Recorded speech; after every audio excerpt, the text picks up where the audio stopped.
Seattle has always been a place where you can go to reinvent yourself. It's a place that on the surface would seem to require commitment. Famously gray, rainy, not particularly friendly, and all the way up there in the far corner of the country.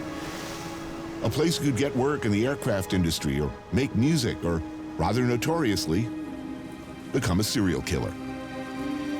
Whether outfitting prospectors during the Alaskan gold rush or looking for some kind of cred from the music scene. It's always boom or bust. Now it's a new kind of boom. Microsoft, Google, Twitter, Expedia, and Amazon are the big dogs in town. A flood of them, tech industry workers, mostly male, derisively referred to as tech boys or tech bros, rapidly changing the DNA of the city, rewiring it to satisfy their own newly empowered nerdly appetites. Meet our new apple martini drinking overlords. Tech boys! Tech boys! Tech boys! Tech boys! With your mustache and your paycheck and your blue badge and your lipstick, with your mouth full of the party line and your weekends working all the time, all the time, all the time, all the time. Fish and chips is the thing, right? That's the thing. Yeah. Astra, Elaine, and Dustin Patterson are members of the local band, The Gods Themselves. They wrote a song about the new kids in town. Pacific Inn Pub is a holdout, a place that has so far managed to resist the temptation to appease the invaders. For lunch, fish and chips. You know, bitter old fucks like me are, of course, going to complain anytime we hear about, you know, a lot of high-fiving white guys coming to town. And yet you've created this sort of iconic hate anthem. Can you tell the tech people from the non-tech people? Yeah, they have the badges. Neutral colored clothing. They're kind of easy to spot. They have a walk. They have a walk. Yeah. They're just all the same. There's nothing that really stands out about them. They're so dull.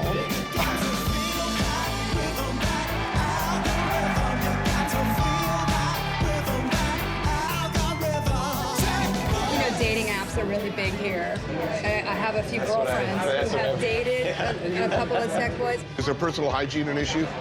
Like the nerdier tech boys will have that smell, that mildewy smell. You know what I'm talking about? Wow, you really have a low opinion of these people. Well, we're generalizing now, Tony. Yeah, I'm all for that. Everybody in Seattle's a musician, a serial killer, or a chef, as far as I'm concerned, so.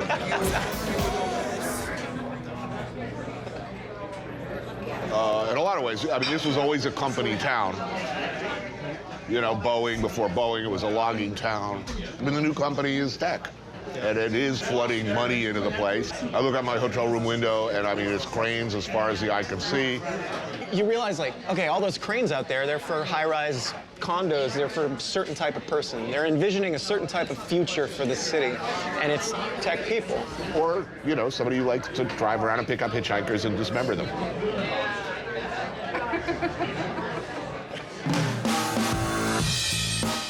Capitol Hill is Seattle's established neighborhood, going back to the mid-1960s.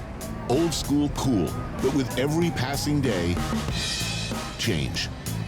The Hill has become the new weekend stomping ground of breeders from the tech companies, and the locals are displeased. John Criscatello, street artist, is waging a one-man war against the rent hikes that are pushing people like him out of the neighborhood.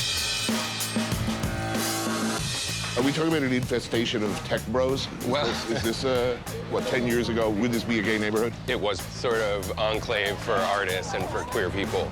And so what's happening now? Or big tech corporations that have moved into the city. People need someplace to live, so a lot of development companies bought up every corner. If they keep this sort of facade, they can build taller. So this was just this, and then Right. they plunk this down in the center. So they're keeping the character of the neighborhood They sort call of, it kind of. façadomy. I've heard it termed façadomy. problem, of course, is that rents double. So what you used to be able to get a studio apartment for $700, now all of a sudden the entry point is $1,500, which is considerable for artists, anybody. You know, that's the sort of lament now is, where are you gonna go? Where are you gonna go? Yeah. Where are you gonna go? Right. So all these outsiders are coming in, renting expensive apartments. What kind of businesses are opening to accommodate these new arrivals? Well, in this neighborhood, that construction over on that side is a Whole Foods. Oh, no, that's a sign of the apocalypse. That is the end. That's the official indicator that the neighborhood is fucked. That's it right there.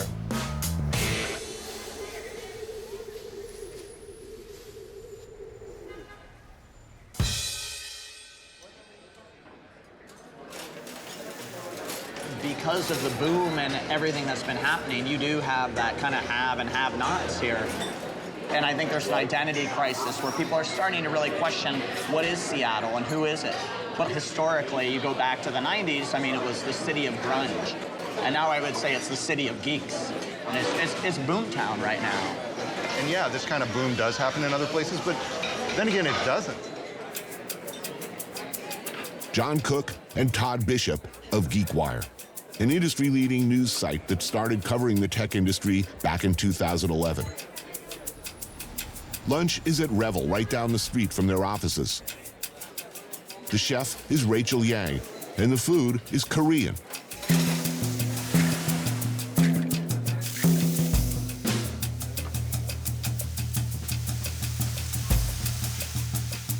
To eat, cilantro noodles, yu choy, and thinly sliced flat iron steak.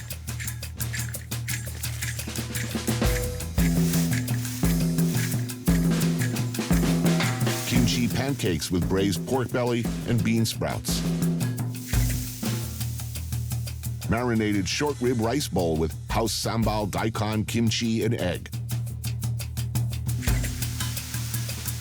And short rib dumplings topped with pickled shallot and scallion salad.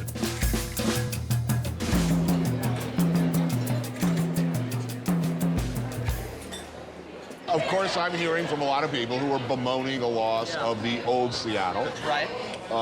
This invasion of outsiders. Certainly the community is going through a lot of growing pains, and there's an element of the city here that is rebelling against the progress. Especially as we talk about a company like Amazon that controls massive amounts of the downtown real estate footprint now. And that's what scares a lot of people here, including myself, because I see how the trends of history change, especially in technology, that one day Microsoft's hot, the next day Apple's hot, now Amazon's hot. They go through these cycles and they don't always live through them. And we're left with a city that's totally transformed because of it. What percentage of the total dollar-generating space on the internet is occupied by porn? Well, you know, this is Todd's expertise, so I'll defer to him. Historically, the adult industry, even if it's not completely dominating the economics all the time, it is the leader of technology. It's the first with HD. It's the first to try out a new wave of 3D technology, virtual reality, augmented reality, and you see it over and over again. The latest is VR and AR. In a nondescript-looking building in Bellevue, some very smart people are looking into things like how to stop hurricanes before they happen, ending malaria, and how to make the perfect hamburger. Nathan Mervold is the former Chief Technology Officer of Microsoft, a genius, an inventor, and a very wealthy man who's free to indulge his passions, most noticeably for cooking and all things food. Over the last years, he and his team have published an incredibly lavish and authoritative series of books, Modernist Cuisine, dedicated to debunking popular misconceptions and documenting the results with the best high-tech photography and graphic art imaginable. Head chef Francisco Migoya is leading the team into a new mission now, demystifying bread for all of us. People like me, someone who's cooked his whole life, I live in terror of bread. Anything that rises, in fact, like a horse, senses my fear and insecurity and misbehaves. I'm tenuous with any doughs. You know, I see people who work with it all the time. They're slapping it around like it's nothing. I'm like this, and it always goes wrong on me. It just Yeah. never quite right. Will your work help me in my... It will help you, Tony. Bread is actually amazingly robust. Although we've got lots of recipes, recipes aren't as important as understanding sort of the fundamentals of what's going on. And once you do, it's really quite forgiving. Few things are more mysterious and unknowable than the bagel. Can one perhaps create the perfect bagel and with toppings that don't fall off? As a New Yorker, I'm inclined to say no, but now I'm not sure. And what is this? Bread in a jar? But what? What is going on here? This is the kind of sick thing we do. We wondered, could you can bread? By God, you can. This is rum babas, Oh, I which love is them. a bread in the sense it uses yeast, Yes. and we canned them. And now watch what happens when we open it up. Isn't that awesome? Really good. And how long will this stay in there? 9 months, and it So still I can have seems good. perfectly fresh bread in 9 months if I just pop the top on a thing. But look, you know, jaded cooks and chefs like me, they still find there are certain unknowables or things that cause them to pause in the kitchen and gaze with wonder at the magic of something like bread. Aren't you afraid that in some way you're doing Satan's work here by quantifying magic? Food is a very romantic thing. It's usually experienced, at best, in an emotional way. Absolutely. By explaining it. Absolutely, it's emotional. Absolutely, it can be art. But knowing how to do it right, to me, doesn't diminish that.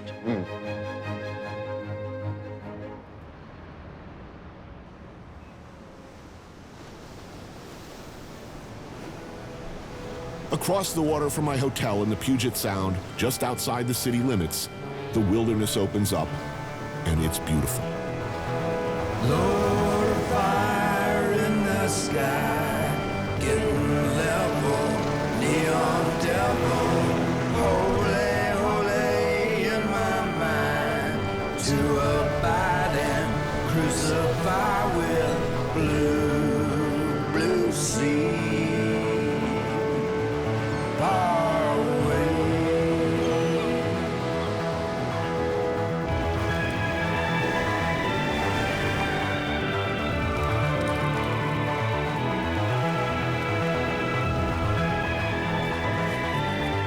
On Vashon Island, a clam bake with Dungeness crab, spot prawns, mussels, corn, and potatoes covered in kelp and steamed together under burlap. Old school.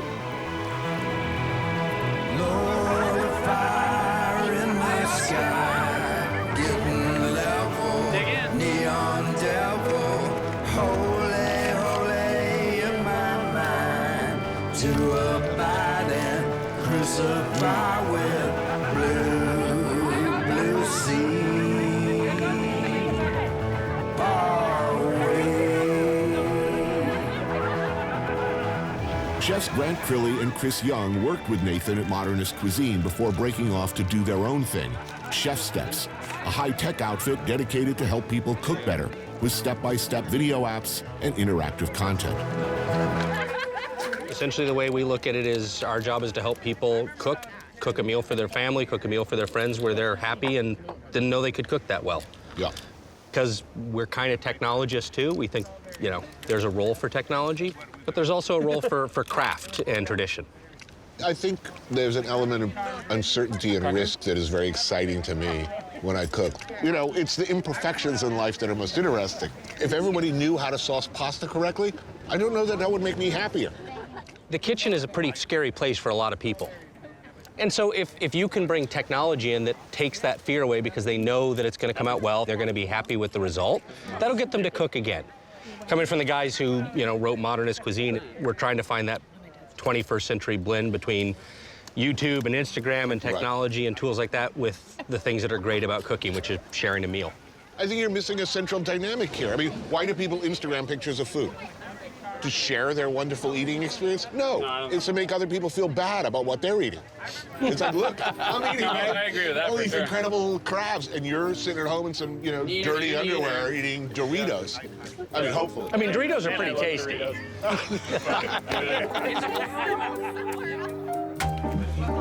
It is probably unfair to suggest that the Pacific Northwest and Seattle area have been home to a disproportionately large number of serial killers.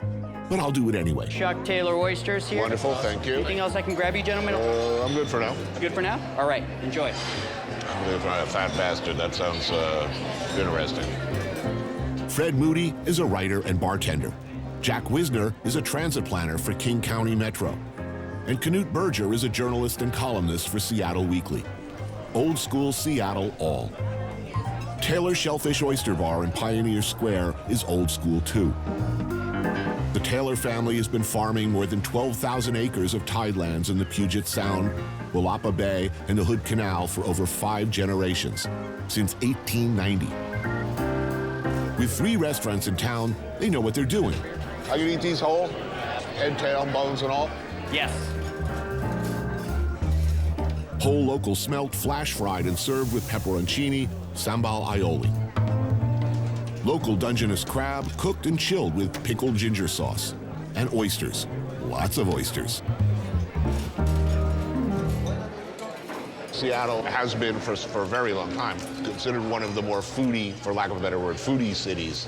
Yeah. And you ask me, well, why? Generally, they say the sheer abundance of really good ingredients. Yeah, exactly. I mean, you got the ocean there. You've got cattle country and orchard country just over the mountains. Yeah. To say one of the things that's changed in Seattle is there's not just the Pike Place market, but every neighborhood has a market. There's a green now. market. Yeah, so those entrepreneurs have a place to sell. They can go to all the markets or just some of them, but it's really fantastic. So everybody born and bred in Seattle? I was, yeah. Born here? Yes. Bellingham, which is... Oh, sure, serial killer capital of the world. I was at a bar there where both Ted Bundy and the Green River Killer had been patrons. Yeah. Bundy was born in Tacoma. And that's Right. Yeah, there The Hillside Strangler and Hillside also the Beltway Sniper. Right. The worst one was the Green River Killer. Yeah. Why is Seattle, the Pacific Northwest, such a magnet for serial killers? Any theories? You know, people come here to hide out. They think, well, they look at the map and it's like, The 2 mountain ranges are just a couple hours away. literally you can hide bodies like a short drive from wherever you are. So, You know, convenient body dumping? body dumping. I mean, that's got to be part of it. You have all that lush greenery. You're looking to dump a body. Seattle. You know, I've always thought the rain was kind of part of it. You get to that stretch from, maybe October to February, and by the time you're in February, I mean, you want to become a serial killer. I mean, it's hard. Apparently you can. Is Seattle a teeming hive of serial killers? Or am I just an idiot with a morbidly overactive imagination and an attraction to the dark, ugly side of life? Meet retired homicide detective Mike Szynski, who for over 12 years specialized in cold cases in the region. We meet at the Shanghai Room in Greenwood, where Fred Moody tends bar.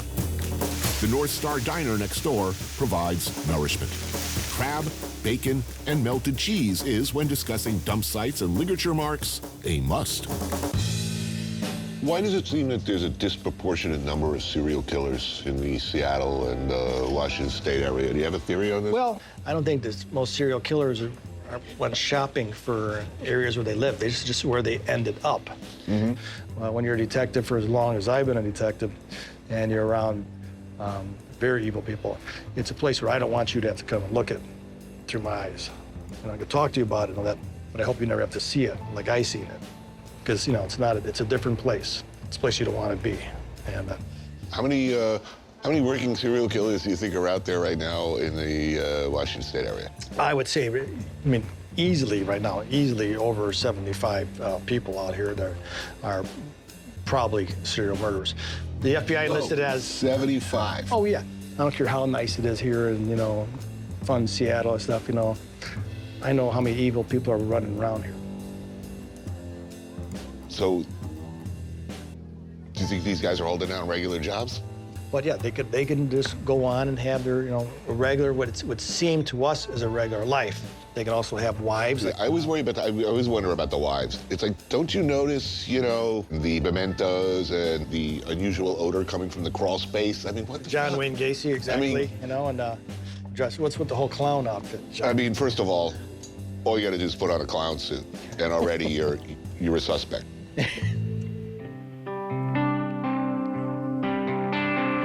I've given to you, Jane, a torn and tattered love. Do you hear the tolling bells that ring down from above? I thought I'd rule like Charlemagne, but I've become corrupt.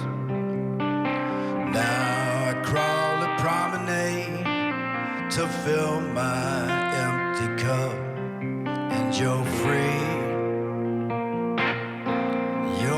again, one more time.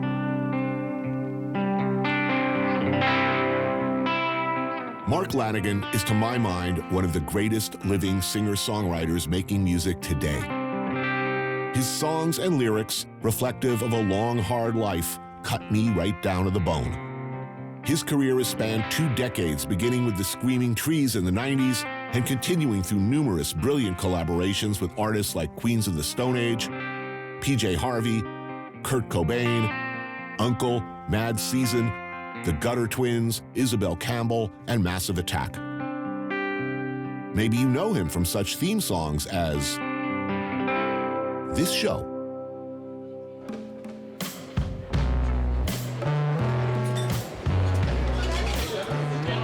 Wow. Spicy. Yeah, that's good. Dinner with Mark and touring guitarist Jeff Fielder at Ocho in Ballard, where they serve up generous drinks and Spanish-influenced tapas. You grew up around, what, two hours outside of Seattle?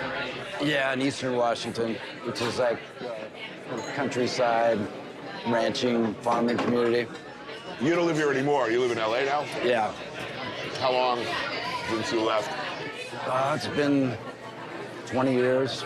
Oh, wow. But I come back here, a couple times a year, play shows. I still have family in the city, and I think of it as home still, I always will. It's just, it's the home I don't live in anymore. We put on the long white dress while I burn when there's no more tomorrow. Where you walk with me underground and forget all the sadness and the sorrow. Ba-da-da-da, ba-da-da-da.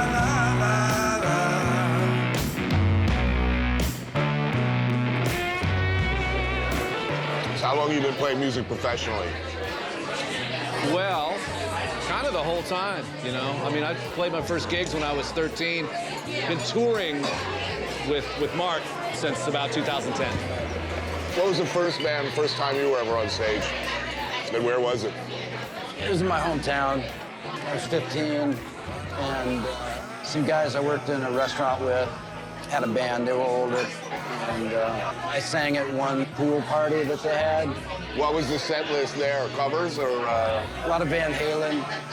Oh, wow. Styx. Oh, brutal.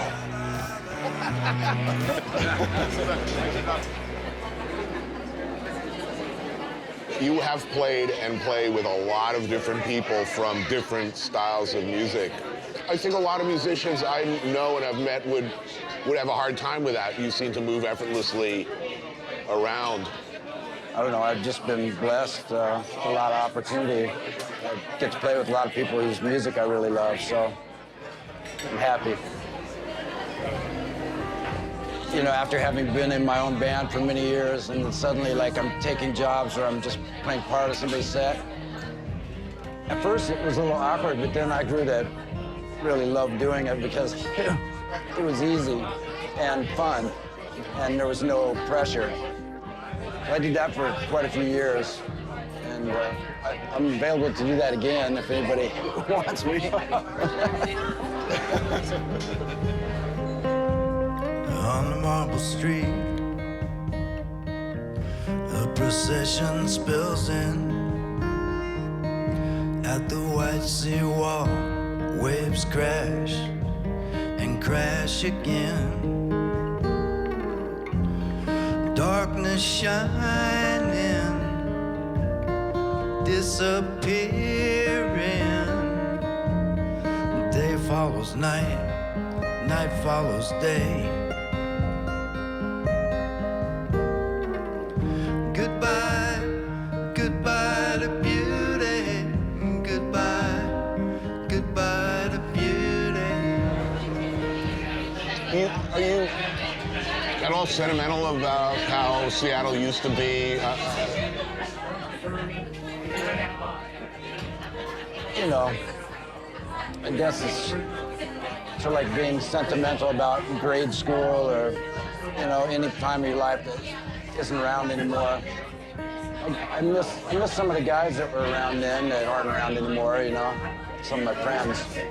But, you know, that's life. Goodbye to beauty.